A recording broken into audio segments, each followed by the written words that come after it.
Hello there, thanks for joining me this Thursday. I'm Muhammad Ahmad Hamdan and these are tonight's headlines. Digital ID to be the next horizon. Actions under the Sedition Act temporarily suspended. And controversial annual beer festival can go on, but under strict terms.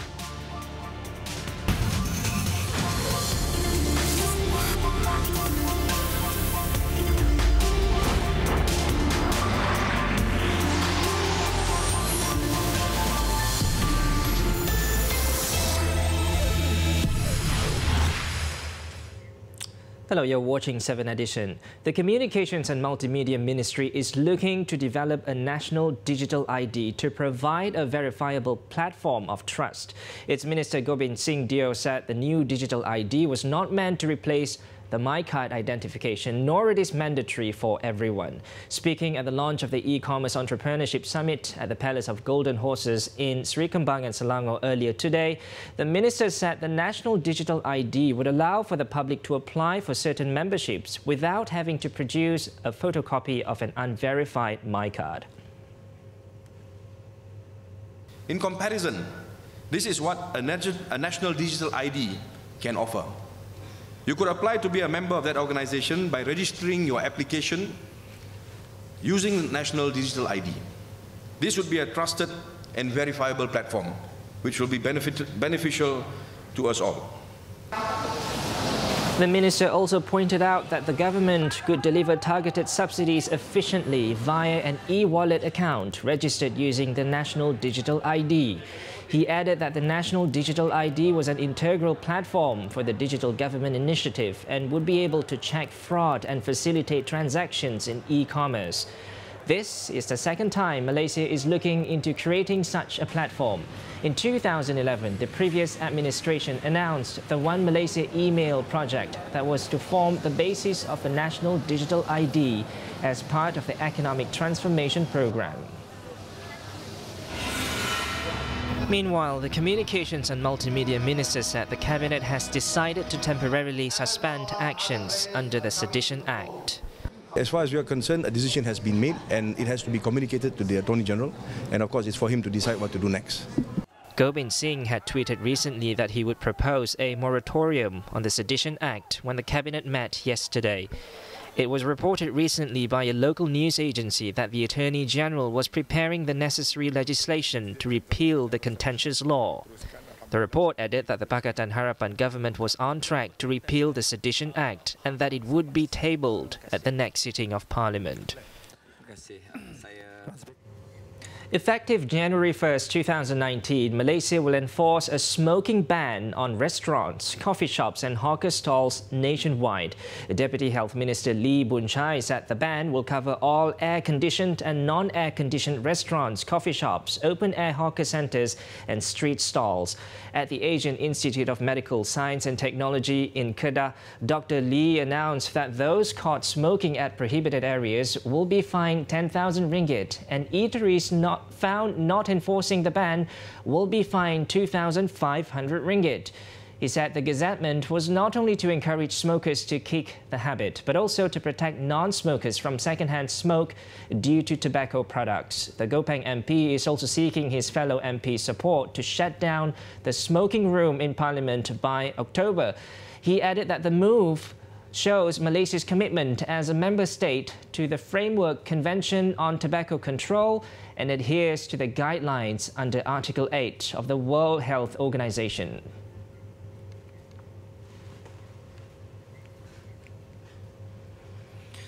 Previously, 30 medical associations in Malaysia hailed the government's plan to ban smoking in eateries. The associations are saying that non-smokers are at risk of developing serious health problems as a result of smoke inhalation.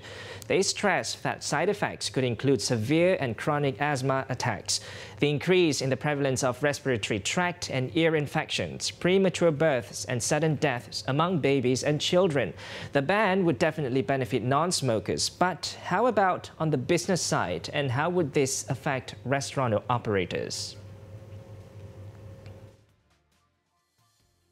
because somebody we can see somewhere got a signboard there, non-smoking, still consumer we can smoking there. I want to know how we want to implement this system, because we are supporting also no problem. Because we also need, because health is more important in the food industry. Because the tobacco will come to Food Act. Then he said open restaurants and cannot use smoke public. Same way, I want to know how to implement, how you want to make it, the ministry want to make. That's what I want to know. Because they said open restaurants and not all the restaurants, because before that, account restaurants cannot smoking. Now implement the open air restaurants like mama restaurants and Indian restaurants and anything. You want to implement ban public place smoking. Is it now? That's why I'm asking. This why how to implement, because the implement must be done proper way.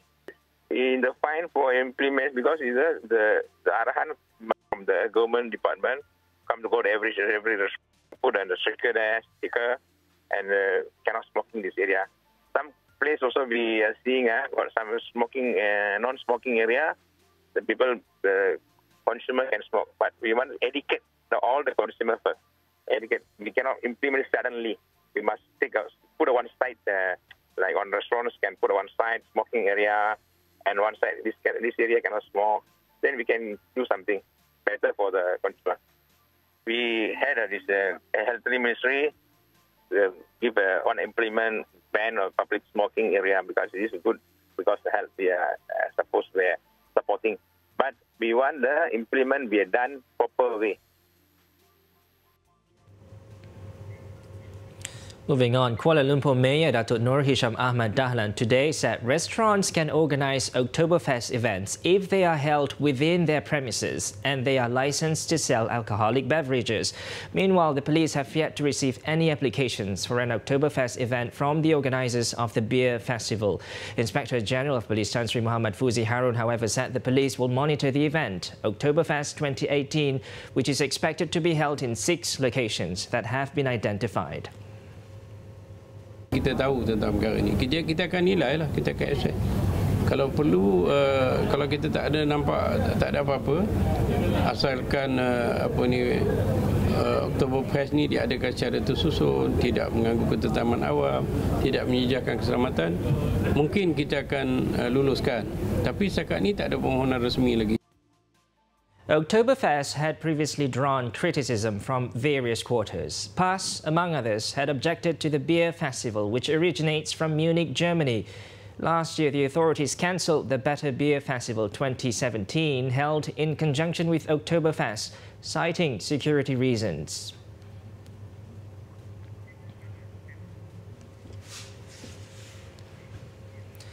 Digital tax is among the first new taxes which can be considered by the government. According to tax experts, it is time for the government to impose tax on companies generating high returns through digital advertising platforms in this country.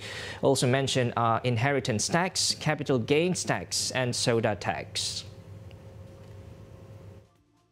Among the glaring technology and social media giants in terms of digital advertising are Google and Facebook.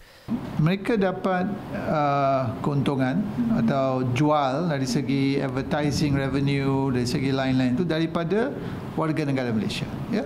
So, yang negara macam Malaysia dan juga negara-negara lain sedang cuba melihat adakah kita boleh dapat sebahagian daripada hasil jualan di Malaysia ni, adakah kita boleh dapatkan sebahagian itu sebagai cukai atau kutipan cukai daripada online supplier. 2 other taxes being considered by the government are inheritance tax and capital gains tax. Inheritance tax is a tax for the rich on their estate, be it property, money or possessions of someone who has died, and transfer of assets. As for capital gains tax, so far tax has been imposed for gains derived from the disposal of real property or on the sale of shares in a real property company. Kita cakap the T20 lah, the top 20 tu, you are taxing them on capital gains, lepas tu on inheritance apa semua kan. Kita jangan sampai dia orang lari lah kan, jangan sampai dia orang lari daripada Malaysia. Bermakna if they transfer dia punya business elsewhere, for example, ataupun dia orang keluar ke tempat lain kan, bermakna there should be kena pertimbangkan lah. Kita kena pertimbangkan, bermakna jangan terlampau menekan sangat, tapi just accommodate them, tapi cukup untuk dia orang contribute. Several aspects need to be scrutinized, taking into account the suitability of the new taxes, improving administrative matters and tax legislation, besides boosting the competency of tax agencies and the services offered to taxpayers. It is also hoped that the new taxes to be proposed in the 2019 budget will in general give minimum impact towards the economy and the business sector on the backdrop of the challenging external economic climate. Whatever new tax should be manageable and more realistic without impact significantly on the current economy, on the business and the consumer. And I hope they will take into account this.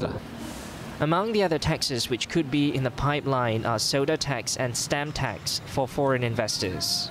Kita semua ni tidak boleh buat semua ni dalam belanjawan tahun ini kan, tapi saya rasa kerajaan sedang menggaji. Kita kena lihat lebih kurang tempoh masa 3 atau 4 tahun bahawa kita akan melihat semua reformasi dari segi sistem bercukai kita mungkin boleh dibuat. The government is proposing to introduce new taxes to help clear the current debt, which surpassed 1 trillion ringgit, by not burdening the people. Besides that, the government is also considering to dispose some of its assets.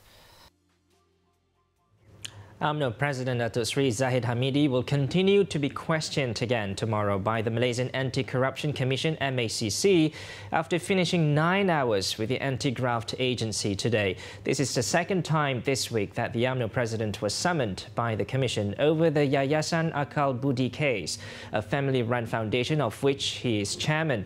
On Wednesday, Datuk Seri Zahid was interrogated for 8 hours by the MACC over alleged misappropriation of funds belonging to the foundation. His daughter, Datuk Nurul Hidayah Ahmad Zahid, and his brother, Datuk Seri Muhammad Nasai Ahmad Tarmizi, also came to give their statements to investigators. Although Nurul Hidayah was not questioned today, she was seen at the MACC building waiting for her father. Datuk Seri Zahid was first questioned over the issue on July 3rd. He was asked to explain why 800,000 ringgit belonging to the foundation was used to pay off credit card bills belonging to him and his wife.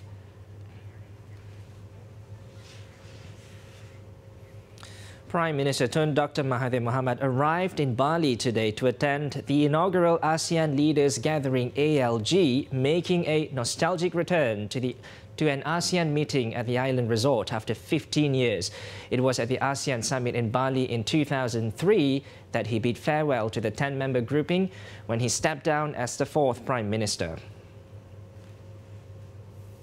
The visit is Tun Dr. Mahathir's second to Indonesia since becoming Malaysia's 7th Prime Minister after the 14th general election in May. Upon arrival at 11:45 a.m., Tun Dr. Mahathir was welcomed by Indonesia's Minister of Public Works and Housing, Basuki Hadimuljono. The Prime Minister is accompanied by his wife, Tun Dr. Siti Hasmah Muhammad Ali, Foreign Minister Datuk Saifuddin Abdullah, as well as officials from the Prime Minister's office and the Foreign Ministry. The theme of the ALG is Achieving Sustainable Goals, SDGs, and Overcoming Development Gaps through Regional and Global Collaborative Actions. The Premier is scheduled to deliver his remarks at the gathering as well as attend an official dinner hosted by Indonesia's President Joko Widodo. Other leaders from Singapore, the Philippines, Brunei, Thailand, Cambodia, Laos, Vietnam and Myanmar are also attending the gathering.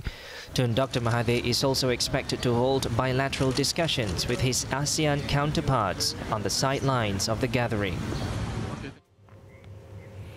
Still on the ASEAN Leaders Gathering, the Prime Minister said that Malaysia is now adopting a more sustainable approach to develop its palm oil sector. In his speech, he also gave the assurance that the palm oil produced by Malaysia will conform to standards and that Malaysia is always dedicated to sustainable development of the country. Malaysia has always been very conscious about the sustainability of its development. It is true that we have to fell many trees in our forests in order to grow palm oil, but palm trees. But today we have stopped doing so because we feel that there can be other sources of income for us. At the same time, of course, we are ensuring that the palm oil produced by Malaysia conform to a certain standard, which means that it will not cause any more diminution of the forest in Malaysia. Like to commend. Dr. Mahathir also said that despite the change in government back home, Malaysia is still concerned and committed to the programs laid out by the ASEAN community. In terms of the people's standard of living, the Prime Minister noted that Malaysia is very keen to work with other ASEAN countries. Malaysia is also willing to share the methods that it has used to sustain its own development. His Excellency Antonio Guterres. Coming up, lorry driver charged for driving against traffic. Details next. Welcome back. Following the recent viral video of a dato assaulting a car park attendant, the police have identified and are investigating the furious man. Police said the altercation happened on September 18th when the 31-year-old victim had refused to raise the boom gate because the dato did not pay the 3 ringgit parking fee. This prompted the suspect, who drove a Range Rover, to scold and assault the victim, who suffered minor bruises. The car park attendant lodged a police report the next day, and the video of the incident has now gone viral. The case has been classified as voluntarily causing hurt under Section 323 of the Penal Code.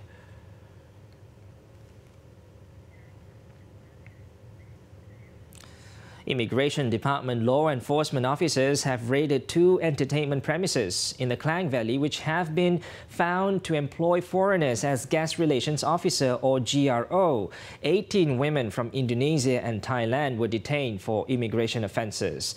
At the raids at the entertainment premises located in Cheras and Sri Kembangan, authorities checked 49 men and women and detained 7 Bangladeshis as well as 1 local man who is believed to be the caretaker of the premises. Some tried to flee, but authorities managed to apprehend them. All those detained were brought to the Putrajaya Immigration Headquarters for further action.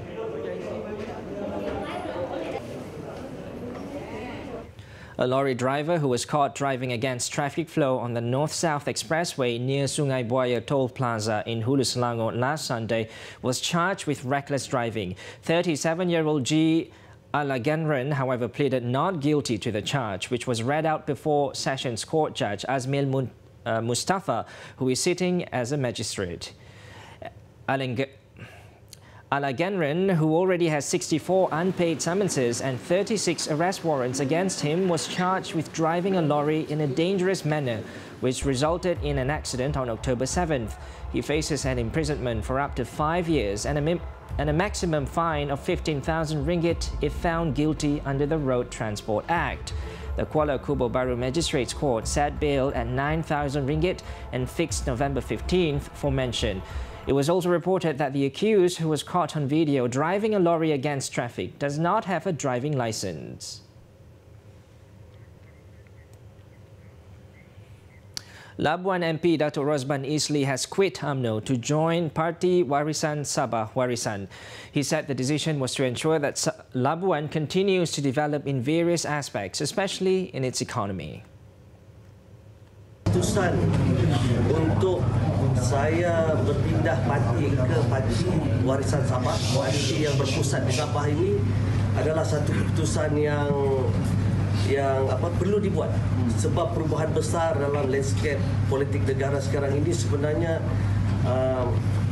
melahirkan satu peluang besar kepada Labuan untuk kita mula menukar, bukan juga menukar arah tuju tetapi membetulkan apa yang kita rasakan selama ini, banyak kekangan dan sebagainya. Dr. Rosman also said that he believes that his move will create a new chapter in forming closer and productive ties between Labuan and Sabah, and had submitted his membership form to Warisan Deputy President Dato' Darryl Leaking. Dr. Rosman has been the MP for Labuan since 2013. And moving on to the Port Dickson by-election, voters need to ensure that Pakatan Harapan candidate Datuk Seri Anwar Ibrahim wins big with large majority in the polls this Saturday. Former PD MP Dr. Daniel Balagopal Abdullah said this is because the seat acts as a decider for his appointment as the 8th Prime Minister. Datuk Daniel, who was met at his office, said if Datuk Seri Anwar wins with simple majority, it would give the wrong perception to the PKR de facto leader. Kita nak menentukan dia dapat majoriti yang bagus. Sebab kalau dia nak jadi Perdana Menteri, takkanlah dia menang dengan 200 ke 300 undi.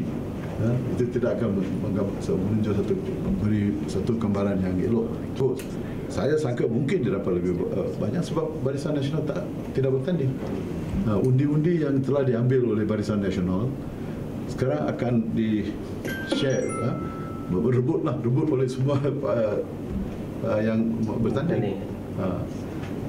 Saya fikir 16 lebih ribu dia yang dapat itu, Barisan Nasional dapat itu, lebih separuh akan datang ke kita. Although no longer the elected representative, Datuk Daniel said he will continue to support Datuk Seri Anwar to lead the area. He also denied claims from certain parties saying that he is a traitor who has betrayed the people who voted for him after vacating the seat for Datuk Seri Anwar. Kalau saya ingin jadi seorang pengkhianat, saya akan beri laluan, lepas itu saya belah. Itu boleh dikatakan pengkhianat lah. Saya punya syarat memberi laluan pada yang berbahagia Datuk Seri Anwar Ibrahim lah, saya kekal. Ini pejabat ini kekal. Pusat khidmat ini saya ni. Ini pusat khidmat saya menjaga pusat khidmat. Ini tidak ditutup. Datuk Seri Anwar pun happy, dia pun setuju. Kita kekal sini. Jadi kalau itulah kalau orang kata saya membaloi, memang berbaloi sebab dengan saya sebagai penjelaras, tak boleh kata wakil Datuk Seri Anwar, dia sebagai ahli parlimen dan bakal Perdana Menteri, siapa yang akan bermanfaat, dapat manfaat lebih? Penduduk PD. Ini mesti diorang kena faham. Saya ini sacrifice, saya punya perkorbanan, saya hilang saya punya allowance, saya punya gaji semua saya habis sebagai ahli parlimen. Due to that, Datuk Daniel urged all the registered voters in PD to vote for Datuk Seri Anwar, besides asking almost 11,000 voters to go back and vote. In the 14th general election on May 9th, Datuk Daniel won the seat with a majority of 17,710 votes to defeat BN candidate Datuk V.S. Mogan and Mahfuz Roslan from PAS. Meanwhile, independent candidate Saiful Bukhari Azlan hopes to transform Port Dickson into a vibrant and full-fledged tourism destination like Langkawi if he wins the parliamentary seat this Saturday. He said Port Dickson has the potential to become a popular getaway at the international level due to its strategic location and well-developed infrastructure. Kita kena ambil kesempatan di berdekatan dengan KLIA dan dekat dengan Kuala Lumpur. Jadi PD adalah pantai yang paling dekat dengan Kuala Lumpur dan KLIA. Jadi di situ saya lihat PD ini berpotensi untuk berkembang dengan lebih maju. Kalau dari segi kedatangan pelancongnya sudah agak ramai. Cuma sekarang ni pada saya apa yang diperlukan adalah untuk menguruskan kedatangan pelancong ini dan menyediakan dan enhance kita kena upgrade facilities yang ada. Saiful said he would cooperate with the various stakeholders, including the Tourism Ministry, to help boost the economy in PD. He has also identified a number of hotels that need to be upgraded to offer quality accommodation for both local and foreign tourists.